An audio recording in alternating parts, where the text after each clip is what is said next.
Vamos mergulhar no material bem diferente hoje. Recebemos um dossiê, uma espécie de guia de campo de uma organização chamada Pentex. E o assunto é um grupo que eles consideram uma pedra no sapato, os lobisomens conhecidos como andarilhos do asfalto. A nossa missão aqui é tentar entender por que uma corporação gigante como a Pentex se preocupa tanto com um grupo que parece ser tão pequeno, tão disperso, né? Vamos usar o próprio documento do inimigo para desvendar quem eles são e que ameaça representam. E esse é o ponto-chave, né? A gente não está lendo um relato imparcial. Isso é um documento de inteligência, um relatório de um adversário. Então, tudo que está escrito aqui diz tanto sobre os andarilhos do asfalto, quanto sobre a mentalidade, assim, paranoica e brutal da própria Pentex. A linguagem que eles usam é agressiva, é cheia de desprezo, é como ler o diário de alguém que odeia profundamente o seu vizinho, sabe? Cada palavra é uma pista. Boa. Então vamos começar a desvendar isso. A primeira coisa que salta aos olhos é o tom de pura frustração do autor. Ele descreve os andarilhos como escorregadios, quase impossíveis de rastrear, uma dor de cabeça sem fim. Ele chega a admitir que muitos executivos da Pentex nem entendem por que ele perde tanto tempo com eles. Mas a resposta dele é simples. Eles simplesmente aparecem onde não deveriam. E essa frustração chega a um ponto curioso. O documento revela que alguns na Pentex duvidam que eles sejam mesmo Garou, lobisomens de verdade. O autor nota que a aparência deles lembra mais a de chacais e chega a fazer uma comparação direta com Anubis, o deus egípcio. E essa observação que ele faz quase como um insulto é, na verdade, o fio da meada que nos leva direto à origem de tudo. Peraí, então essa conexão com o Egito É real. é real mesmo? Pelo que o próprio dossiê da Pentex admite, a terra natal ancestral deles era o Egito e o norte da África.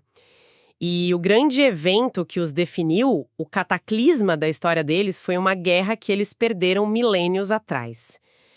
Perderam para um grupo de vampiros, os seguidores de Sete, só que a derrota não foi só militar. Foi algo, muito mais profundo. Mas, espere um pouco. Se a Pentex é inimiga deles, como a gente pode confiar nessa versão da história? Não poderia ser só propaganda para deslegitimá-los? Tipo, eles perderam até para vampiros? Isso que a gente tem que ler nas entrelinhas. A forma como o autor descreve a consequência dessa guerra, a maldição, ele o faz com uma espécie de respeito relutante. Ele não trata como lenda, mas como um fato operacional. O que aconteceu foi que o fundador dos vampiros, o próprio Set, realizou um ritual de poder absurdo. E esse ritual fez duas coisas terríveis. Primeiro, baniu os andarilhos do asfalto do Egito para sempre. Eles fisicamente não conseguem voltar para casa. Uma maldição geográfica. Exato. E a segunda parte é ainda pior. O ritual aprisiona os espíritos dos andarilhos que morrem. Eles não conseguem seguir seu ciclo, não encontram paz, ficam presos. Isso os transformou não apenas num povo sem lar, mas numa cultura espiritualmente mutilada. O autor do guia os compara de forma bem crua ao povo curdo. Para Pentex, a origem deles não é uma fraqueza ser debochada, é um fato inconveniente que explica a resiliência deles. Faz sentido. Eles não têm nada a perder. Mas o dossiê diz que, depois de milênios só se lamentando sobre essa perda, algo mudou recentemente. Eles estão começando a focar no presente. O que isso quer dizer na prática? Significa que eles abraçaram o exílio.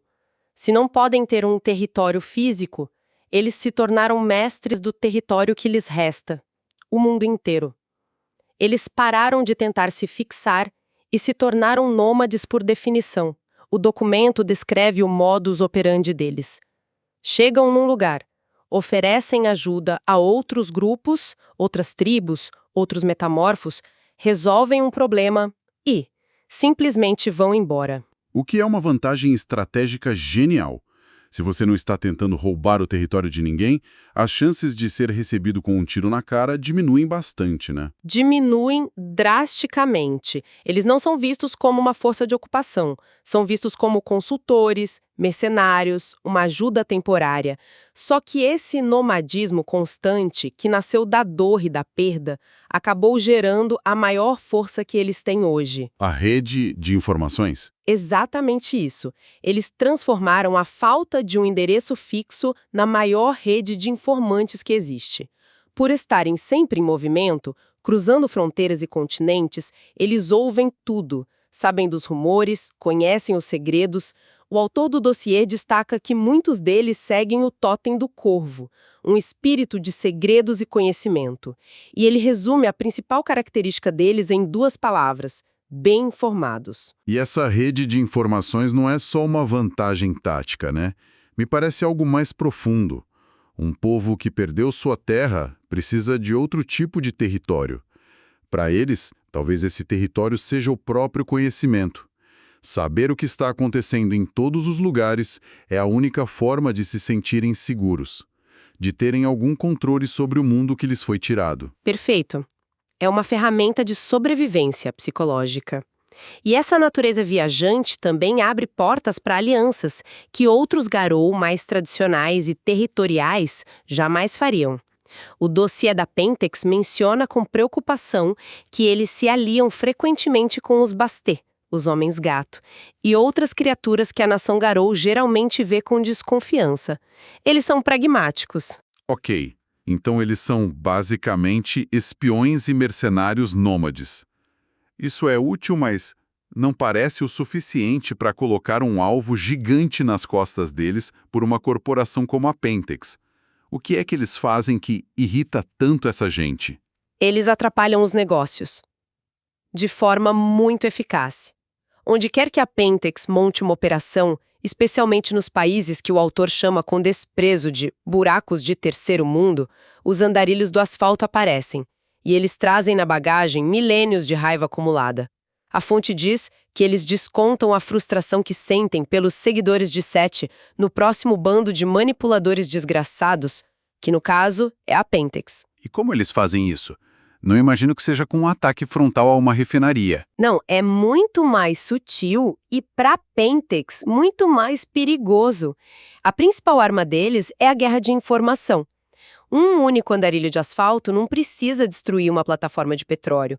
Ele pode, por exemplo, ir até os homens-rato ou os homens-aranha que vivem nos esgotos da cidade e simplesmente dizer: "Ei, vocês sabiam que aquela fábrica nova ali em cima serve uma entidade maligna ancestral e que ela está envenenando o lar de vocês?" Nossa. Ele planta a semente da rebelião e vai embora. E desaparece. Ele entrega informação, o catalisador, e deixa a Pentex para lidar com uma insurgência local de criaturas que nem sabiam que tinham um inimigo em comum. É uma guerra de guerrilha, de baixo custo e altíssima eficiência. E o autor do guia admite: é muito, muito mais fácil rastrear uma matilha inteira do que um único lobo solitário. A complexidade dessa estratégia é notável. Requer um tipo de inteligência e criatividade para operar de forma tão sutil. É quase como um mestre de jogo planejando uma campanha de RPG, sabe? Movendo as peças no tabuleiro de forma invisível. Exato. E essa descrição me lembra muito o perfil de quem gosta de RPG.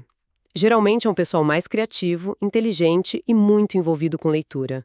Esse perfil combina demais com a dedicação necessária para estudar para provas e concursos, seja vestibular, concurso público, militar, OAB ou residência médica. Se você é estudante e quer se preparar de verdade, entra agora em medcobe.com.br, baixe o app e aproveita o maior banco de questões do Brasil, com provas anteriores de todas as instituições, questões comentadas, resumos práticos, aulas completas e flashcards prontos para revisar onde quiser. Agora, voltando a essa preparação e estratégia dos andarilhos do asfalto, essa mesma natureza imprevisível que os torna tão perigosos para Pentex também cria problemas para eles dentro da própria comunidade de lobisomens.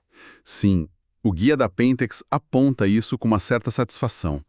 A nação Garou, no geral, não confia neles. E o motivo é uma quebra total de paradigma. A tradição Garou é toda baseada em território, entende? Você reivindica um carne, um local sagrado, protege a terra, os animais, as pessoas daquela região.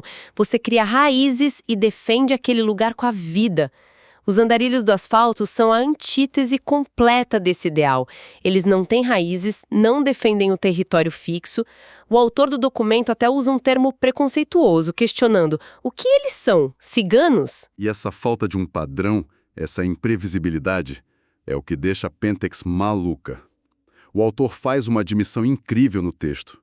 Ele diz que seria melhor para Pentex se a nação Garou desse uma ordem, uma missão específica para os andarilhos. Porque aí a Pentex saberia o que esperar. Eles teriam um objetivo claro que poderia ser previsto e combatido. Mas como não há esse objetivo, a Pentex opera no escuro. Eles não sabem onde um andarilho vai aparecer, o que ele vai atacar ou por qual motivo ele está agindo.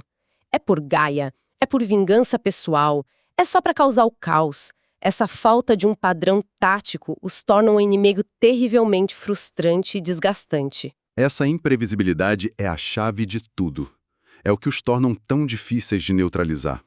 Aliás, se este tipo de análise aprofundada sobre táticas e perfis é algo que desperta interesse, não deixe de curtir e se inscrever para não perder as próximas discussões. Diante dessa frustração toda, o guia da Pentex passa para a próxima fase: analisar o que eles acreditam serem as fraquezas dos andarilhos.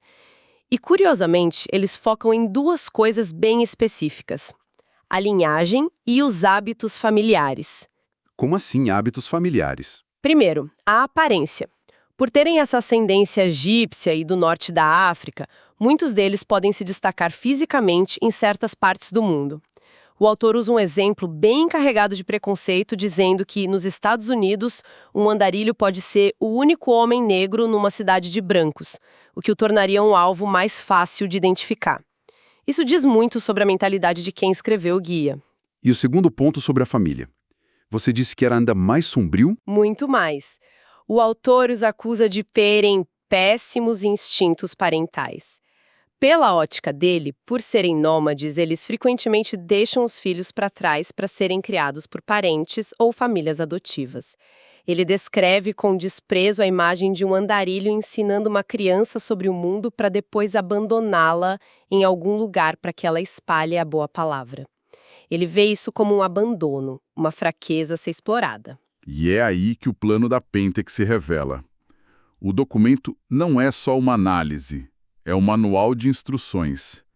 E as soluções que ele propõe são brutais. São a cara da Pentex. A primeira é quase diplomática. O autor sugere uma aliança de conveniência com os seguidores de Sete, os vampiros que os amaldiçoaram. A lógica é fria e simples. O inimigo do meu inimigo é meu amigo. Se ambos os grupos são ameaçados pelos andarilhos, por que não trocar informações para caçá-los de forma mais eficiente? A segunda estratégia é bem mais direta, sem diplomacia. É a política de tolerância zero. A ordem no guia é clara. Se encontrar um andarilho do asfalto, não monitore, não espere por reforços. Elimine-o na hora. A expressão que ele usa é fuck it up. A lógica é que, por serem poucos e espalhados, cada perda individual é um golpe duro para a tribo como um todo. E a terceira estratégia Nossa, é a mais sinistra de todas. É uma guerra geracional. é o plano final deles. O autor descreve o passo a passo. Rastrear um andarilho, esperar que ele tenha um filho e o deixe para trás com alguma família, como eles acreditam que acontece, e então a Pentex sequestra a criança. Espere um pouco, isso é monstruoso. Não é só uma tática de guerra. É uma tentativa de genocídio cultural e espiritual. A fonte descreve isso com uma frieza assustadora. É exatamente isso. E o pior é o que eles fazem com a criança.